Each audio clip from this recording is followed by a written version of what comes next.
สิ่งที่ข่อยมักความจริงใจในแนวใดคือเราปฏิเสธตรงๆเลยบ่สานต่อบ่เอาก็คือบ่เอาเราบ่ได้หลังมือฝ่ามือเพื่อที่สิว่าในใจอยากได้เอาจังซั่นจังซี่นี่กลัวสิไปตัวไปหลอกกันแม่นอันนี้เราเนี่ยปฏิเสธแบบตรงๆเลยแม่นอันนี้ข่อยก็มักคือกันถือว่าจิตใจโอเคถือว่าได้ใช้ได้แม่นน้องพี่น้องถือว่าเราก็มีความจริงใจซื่อสัตย์อยู่แม่นแต่ว่าตอนแรกลักๆเนี่ยเฮาบ่ฮู้หรอกว่าสิ่งที่อ้ายเราเว้าเนี่ย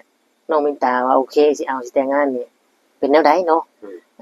แต่น้องมินตาปฏิเสธแล้วน้องมินตาก็บอกว่าเอากันก่อนจักออกชื่อมื้อแต่งงานเลยอันน้องมินตาเพิ่นนั่นบ่อันนี้คือน้องมินตาเว้าเพิ่นว่านะแต่บัดนี้มันบ่เป็นไปตามนั้นเราออกชื่อก่อนเลยมันออกไป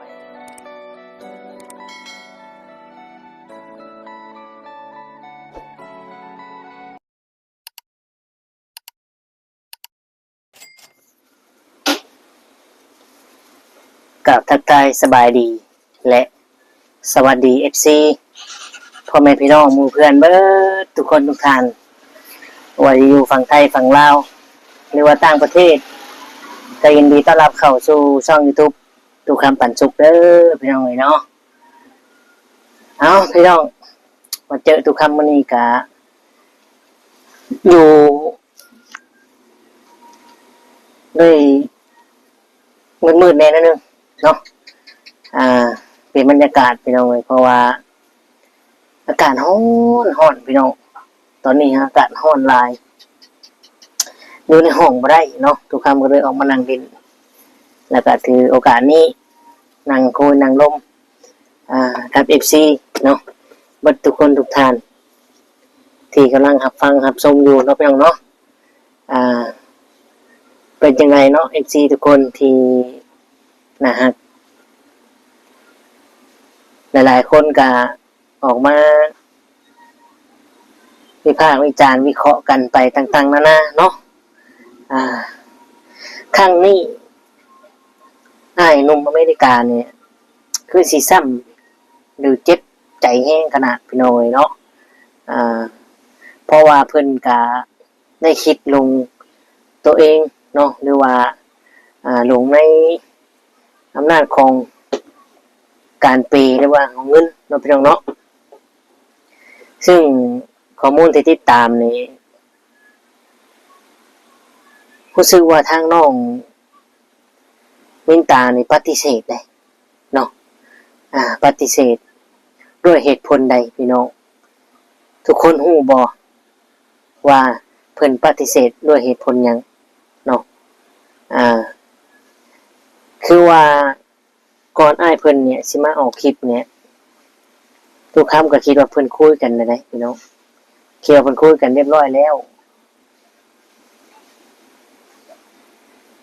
และบัดนี้เนาะคลิปมันก็ดังไปทั่วโลกพี่น้องเอ้ยคลิปมันก็ดังไปทั่วโลกเลยน้องเพิ่นก็เห็นบัดนี้พี่น้องได้เห็นคลิปเนาะน้องเพิ่นก็จึงบ่พอใจหรือว่าใดๆเนาะเพราะว่าน้องเพิ่นก็เคยบอกแล้วว่าบ่ให้ออกซื้อเนาะแต่ว่าทางอ้ายเพิ่นนี่ก็อยากให้โลกรู้อยากประกาศให้ทุกคนได้เห็น FC ได้เห็นว่าเฮาเนี่ยรักกันเนาะพี่น้อง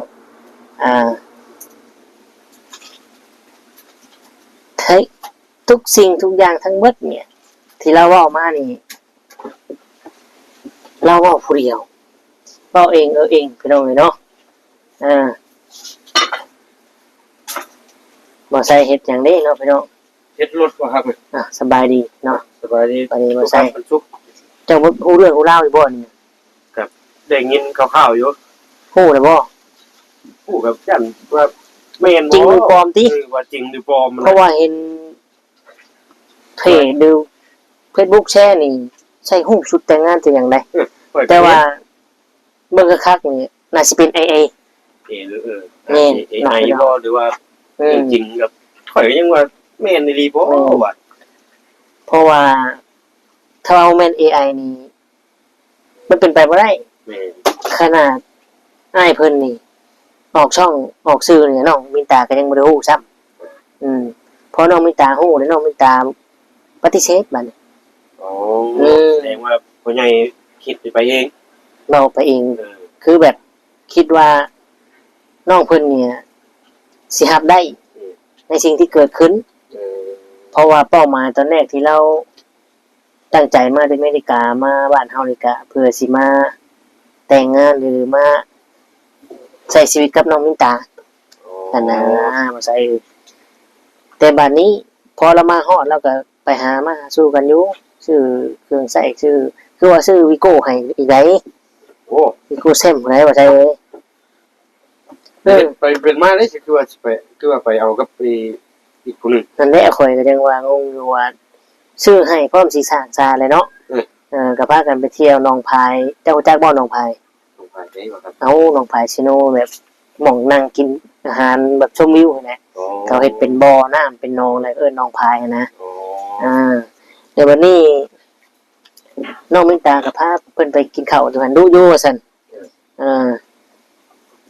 แต่ว่าจักเป็นอะไรเราอะไปพ่อน้องสมบางมื้อนึงเราอะต่างคนต่างคุยหยอกกันหนดจนเกิดเหตุการณ์500 600ล้านขึ้นนั่นแหละบ่ใช่ เออ ถ้าเป็นเจ้าจะคิดจังไดเอาถ้าเจ้าเป็นน้องมินตาเอา ถ้าข่อยเป็นน้องมินตาข่อยก็ รู้สึกเสียใจอยู่บ่ เสียใจแล้วว่าสิมาสร้างสากับเฮาแล้วบัดไปเอากับผู้ใหม่ไปแต่งกับผู้ใหม่อีกค่อยๆก็รับบ่ได้กันเลยข่อยน่ะ เจ้าคิดว่าไอ้หนุ่มใหญ่อเมริกานี่ยังสิมีคนให้เราไปอีกบ่เจ้าว่า จักตัวนี้ก็ว่านั่นก็เดาบ่ออกคือกันเรื่องนี้แหละ ทุกคนคิดเห็นอย่างไรเนาะส่วนในมุมส่วนตัวของทุกข้ามนี่ทุกข้ามมันยากเลย ยากๆอ่ะ แม่นเพราะว่าสิ่งที่เราเว้ากับการกระทำของเรานี่มันตรงข้ามกันเด้มันตรงข้ามกันได้พี่น้องตรงข้ามได้เด้เราอยากใช้ชีวิตมันไปสร้างครอบครัว มันไปชีวิตแม่นบ่ แม่ข่อยก็เบิ่งอยู่ตัว แต่ว่าอันนี้มันกลับกลายเป็นการกระทำกับคำว่าของเราเนี่ยมันคนละ คนละแบบ คนละแบบคนละอย่างกันเลย แบบได้พี่น้องคือว่าคนละแบบละอย่างเอาก็แบบนี้ได้นี่ การเลย ไปเรื่อย มาสร้างสาจากได้ครอบครัวแต่การกระทำนี่คือว่าไปเรื่อย ๆไปเรื่อย ๆบ่มีจุด ๆบ่มีจุดเลยบัดนี้พี่น้องและความคิดแล้วบ่ธรรมดาอีกเด้ผู้สาวซ้ำน้อยอีกบัดนี้ เออ ช่องเปิดใจเนี่ยอายุ30กว่า40ก็มีได้ว่าใช่ มี เจ้าคือว่าได้บอกความฮักความมักเนาะ มัน ก็ บ่ มัก เข้าไผออกไผ มักผู้สาวซ้ำน้อยแล้วแต่ว่า ผู้สาวซ้ำน้อยนี่มีได้แบบใดแบบกิ๊กแบบสู้สาวมีน้อยมีดวงบ่ได้ ได้ บ่ต้องออกชื่อบ่ต้องให้ใครฮู้ แม่นได้แบบ ได้พวกอาเซียอย่างสายปอกสายเปย์นั่นได้เนาะพี่น้อง แต่ถ้าให้มาเป็นครอบครัวนี่ยากๆเด้ แบบยากแบบยาก มาเป็นคู่ชีวิตอยู่ เห็น มันโอ้ยยากไป FC คอมเมนต์กันหลายคนอยู่เลยหลายคนก็วิเคราะห์ออกมาเลิกที่เลิกกับน้องสมหวังนี่เป็นเพราะอ้ายเพิ่นเองเขาว่า เออ เพราะว่าอีโก้เพิ่นนี่สูงทิฐิเพิ่นนี่บ่ลดเลย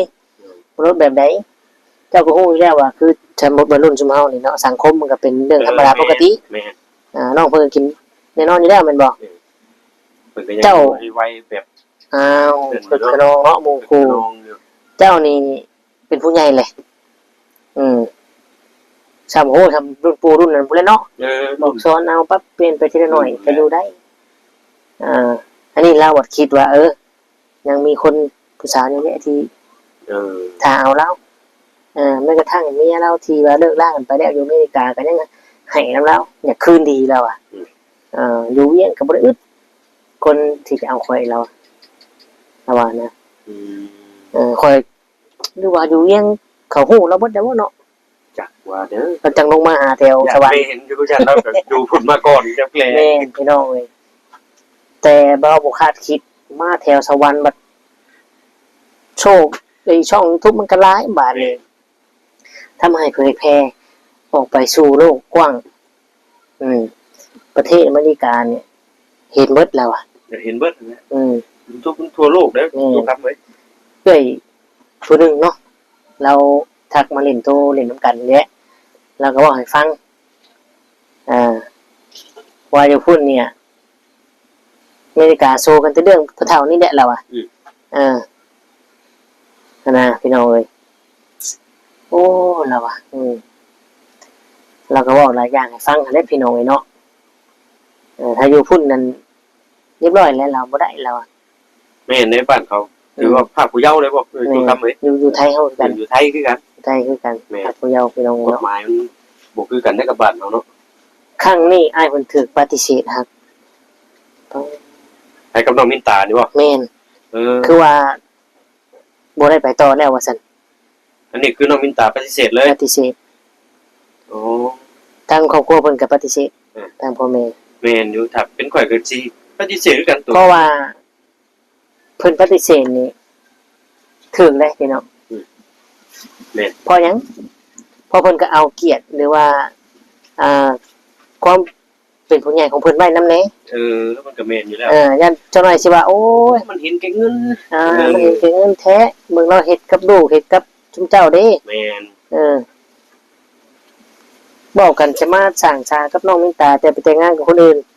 วันนี้มันสิกลับมาหาเรามันก็กลายเป็นว่า สินิพาแล้วอีกแล้วบาดนี้ นี่แหละผู้ใหญ่ได้ว่าเพิ่นคิดได้เนาะทาง แม่น ทางนั้นเพิ่นน่ะพี่น้องเพราะว่าบางมุมมองบางคนนี่ก็ที่เบิ่งแล้วนั่นก็มันสิออกไปทางนี้แหละเนาะมีแต่เปเอาบางคนก็วิพากษ์วิจารณ์เราโอ้ยขยะสังคมสมานสังคมอย่าง ถ้า คนใด ข่อยคิดได้ข่อยเดี๋ยวตอนนี้นะถ้าข่อยคิดนี่จากความสงสารผู้ใหญ่มันสิเป็นอีกแบบได้แบบนี้ แม่น จากสังคมที่ว่าเขามาสงสารเรานี่สิเป็นอีกแบบได้บัดนี้ สิกลับกลายเป็นว่าก ลายเป็นนั่นได้บัดนี้ เล่านี่บ่น่าสงสารเลย แม่น อันนี้มุมมองของข่อยแล้ว แม่นเพราะว่าเป็นหยังคือว่านั้นเพราะเราก็บ่เป็นเด็กน้อยบางคนก็ว่าใหญ่อยู่อายุเราเฒ่าอยู่แต่อีกคู่เราหรือว่านิสัยเราหมดยังเด็กน้อยว่าซั่นบางคนก็คอมเมนต์มาในนี้นะสิเว้ายังไกลพี่น้องน้องชายเราแท้ๆเนี่ยเราได้ออกมาเว้าในคลิปเนี่ยแล้วก็ว่ายังบ่อยากตักเตือนเราอ่ะบ่อยากยุ่งเราอ่ะยังเขาสิว่าเฮาเนี่ยอยากได้เงินในคำเขาอีกอย่างก็ใหญ่แล้วเราอ่ะแต่ทุกคำกับบ่ใช่ก็บ่ได้ว่าสิเว้าเราดอกเฮาก็เว้าตามเนื้อผ้าหรือว่าตาม แม่น ทุกคนที่แชร์กันให้เบิ่งนั่นแหละ ตามเขาเป็น แม่นเพราะว่าเราก็เฮ็ดบ่ถูกได้ค่อยว่า บ่ถือ จะว่าถูกบ่ บ่ถือ หลายคนก็ว่าบ่ถูกได้พี่น้อง เราผิดตั้งแต่ว่าสิมาเอาทั้งนี้แล้วไปเอาทั้งนั้นเด้อ แม่น เออ เราผิดตัวนี้แหละ แม่นผิดตัวนี้แหละ แล้วก็กับคำเว้าเรานี่ก็ตรงกันกับการกระทำเลย แม่น เนาะ แม่น แม้กระทั่งน่ะบ้านพักที่เราไปพักนะเจ้าของโรงแรมน่ะก็ยังเตือนยังถามเราได้แล้วก็ตัดสินใจเบ้าแล้วก็ให้คนไปสัมภาษณ์ไปถ่ายเราจึงได้ออกมาอยากให้โลกรู้ว่าเฮานี่ฮักกันอดีตไปสิเว้าหยังก็ยาเราเราไปออกมาแบบนี้ แม่นก็เปิดสิ่งที่เราว่าน้องมินตาเนี่ยเอาฮักเรารูปภาพที่เห็นกับน้องมินตาก็ถือว่าเป็นอดีตไปก็บ่ต้องใส่ใจขอยได้ถามว่าเจ้าสิฮักอ้ายบ่น้องมินตาก็ยังฮักอยู่สิเอาอ้ายบ่ว่าเอาอันนี้คืออ้ายเราจะใส่สัมภาษณ์กับช่อง YouTube ได้แต่ว่าน้องมินตายังบ่ฮู้หยังเลย สุดท้ายน้องมินตาปฏิเสธสรุปแล้วเนี่ยย่านเราเว้าเองเองพี่น้องเอ้ยเราคิดว่าน้องมินตาเนี่ยสิเอาแล้ว สิเอาเราหรือฮักเราแท้เนาะเราถึงกล้าเว้ากล้าเนี่ย อยากออกสื่อให้ทั้งโลกรู้ให้ทุกคนรู้ว่าเราเนี่ยฮักกันแพงกันนั่นน่ะพี่น้องเอ้ยและทุกคนน่ะคิดได้เนาะ คิดได้พี่น้องกระดึงนี่เนาะเพราะหยังเพราะว่ามันก็เป็นแชร์ในว่าเรื่องราวมาแห้งเลยนะพี่น้อง แม่น บางคนก็โอ้ยเฒ่ากระดูกสิอันนั้นแหละก็ยังบ่ปล่อยวางเนาะว่าซั่น ๆเขาฮู้จะบ้านนี่ข่อยเบิ่งคอมเมนต์เขาฮู้ในเฒ่าตันหากับในหยังแบบสินะ โอ้หลายอย่าง หลายอย่างข่อยบ่เข้าไปเบิ่งคอมเม บาง นต์ คนว่าบ่คิดแน่บ่แม่นอยู่เจ้ามีเงินเดือนกินเดือนละ24 10ล้าน20ล้าน30ล้านแม่นอยู่แต่ว่าโรคภัยไข้เจ็บเจ้าเด้เจ้าก็อายุเฒ่าเลยเนาะ แม่น นะอันนี้คือทุกคำเว้าในคอมเมนต์หรือว่าทุกคนที่วิเคราะห์นั่นแหละพี่น้องเนาะแต่ลึกๆแล้วในมุมส่วนตัวของทุกคำนี่ก็มันก็เป็นความสุขของเราอะนะ แม่น เนาะ เรามักแบบนั้น แม่นเราก็มักแบบนั้น มักไปมักมัน ทุกคนเชียร์เลยทุกคำก็ยังเชียร์ให้กำลังใจเราว่าเอ้ากับผู้นี้สิเป็นจังไดอืม ก็ได้ข่อยคิดว่าเราสิกลับมาหรือสมหวังได้ซะข่อยเบิ่งคลิปเบิ่งหยัง ผู้นั้นนี่เท่าไหร่19มื้อบ่ 19มื้อ 19มื้อพี่น้องผู้นี้จักมื้อบ่จักมื้อให้ยังบ่ได้แต่ง บ่ เนาะ ได้แต่งเด้ผู้นี้นะมาแต่อเมริกาว่าสิมาเอาผู้นี้ไปพ่อผู้นั้นบัด เอาไป เอา เลย ผู้นั้นเลยแต่กลับมาหาผู้นี้ก็คือบ่ได้ข่าวว่าจนเบิดเงินแหละ แล้วบ่น่ะเรากลับไปอเมริกาอีกไว้ กลับไปมารอบ2 แม่น มาใหม่อีก กลับแล้วมาใหม่กลับไปเอาเงินมาเปย์พวกนี้ไปน้องมันตานี่นะและทุกคนคิดเบิ่งน่ะบินไปบินกลับเนี่ยจะว่ามันเท่าไหร่แล้ว แม่ บินกลับไปกลับมาเนี่ยจากเวียงไปพุ่นลงมาพุ่นลงมาพี่ลงมาพี่สอนอาชีพโอ้ ใช้เวลาอยู่ไหนมันก็เบิดลายอยู่ได้คำถามเป็นเงิน เบิดลายแต่ว่าถามว่าเรามีบ่เรามี มี แต่มันเบิดไปกับการแบบนี้โดยที่แบบว่า บ่มีประโยชน์ ไม่มีประโยชน์อย่างเลยอ่า ว่าสิ ความสุขของเราและประโยชน์กันเนาะ ถ้าเบิดไปแล้วครอบครัวมั่นคงบ่กับยินดีมแล้ว แม่นตอนแรกคือมองคิดว่าหลายคนก็เป็นห่วงน้องมินตาเรื่องอนาคตเนาะ แม่น แต่ว่าทุกคนพอฮู้แล้วก็บ่ได้เป็นห่วงอนาคตถ้าว่าเราจริงจังแท้นะดีแน่นอนอนาคตน้องมินตาแต่ว่า แม่น น้องเพิ่นก็ปฏิเสธก่อน แม่น เนาะ นี่ก็เข้าใจทั้งน้องมินตาเพิ่นอยู่ แม่นเราก็มีเกียรติมีศักดิ์ศรีคือกันเนาะ แม่น เราก็บ่แม่นว่า มีหน้ามีตาในสังคมเนาะ แม่ เราก็ กันเป็นเงินและสิ่งที่ทุกคำชอบ สิ่งที่ทุกคำมักนั่นนี่แหละบ่ใช่เอ้ย นั่นแหละแบบนั้น ที่ทุกคำมองน้องมินตาคนซื่อๆน่ารัก แม่น คนขาว ผิวขาว ทุกคำก็เคยไปสัมภาษณ์เคยไปมอบรถให้ แบบนั้นก็ยังได้เล็งชาอยู่นะ แมนและบัดนี้ สิ่งที่คอยมักความจริงใจในแนวใด อืม คือเราปฏิเสธ ตรงๆเลย บ่สานต่อบ่เอาก็คือบ่เอา อืม เราบ่ได้หลังมือฝ่ามือ แม่น เพื่อที่จะว่าในใจ หล บ่ อก ได้ เอาจังซั่นจังซี่ นี่กลัวสิไปตัวไปหลอกกัน แม่น อืม อันนี้ เราเนี่ยปฏิเสธแบบตรงๆเลย แม่นอันนี้ข่อยก็มักคือกัน ถือว่าจิตใจ โอเค ถือว่าได้ใช้ได้ แม่นน้องพี่น้องถือว่า เราก็มีความจริงใจซื่อสัตย์อยู่ แม่น แต่ว่าตอนแรกลักๆเนี่ยเฮาบ่ฮู้หรอกว่า สิ่งที่อ้ายเราเว้าเนี่ยน้องมินตาว่าโอเคสิเอาสิแต่งงานนี่เป็นแนวใดเนาะแต่น้องมินตาปฏิเสธแล้วน้องมินตาก็บอกว่า เอากันก่อนจักออกซื้อมือแต่งงานเลย อืม อันน้องมินตาเพิ่นนั่นบ่ อันนี้คือน้องมินตาเว้ากันว่านะ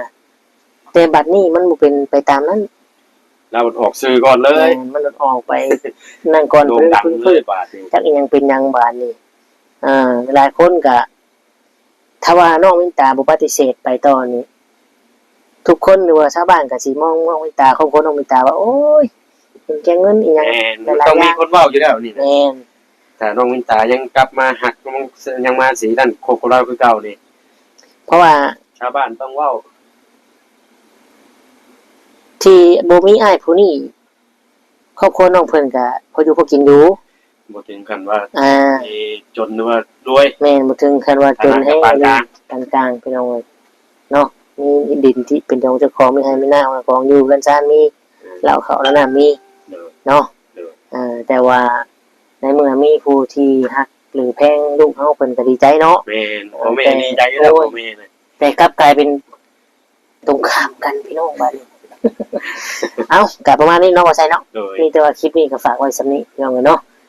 เฮาก็เป็นกำลังใจให้ติดตามขอให้พ่อใหญ่หนุ่มอเมริกาเจอฮักแท้ตามที่หวังเด้อเนาะก่อนไปพี่น้องก็ขอขอบคุณ FC หลายๆเนาะที่เข้ามาเบิ่งมาชมกดไลค์กดแชร์และกดติดตามกด Subscribe ให้เนาะและที่สำคัญพี่น้องบ่กดข้ามโฆษณาให้ทุกคำเนาะขอบคุณหลายๆพี่น้องเลยเนาะก็ประมาณนี้เนาะว่าใช่เนาะ โดย เขาก็คือสิได้อำลาพระจากคุณแม่พี่น้องไปสองคนก็ได้ก็คือสิได้กล่าวคำว่าสำบายดีและ สวัส สวัส ดี ดี ค ค รั รับ บรรยากาศดีมั้ยไทยเลย เย็น เย็นอยู่นอกเนาะ อยู่ห้องคือเตาอบนี่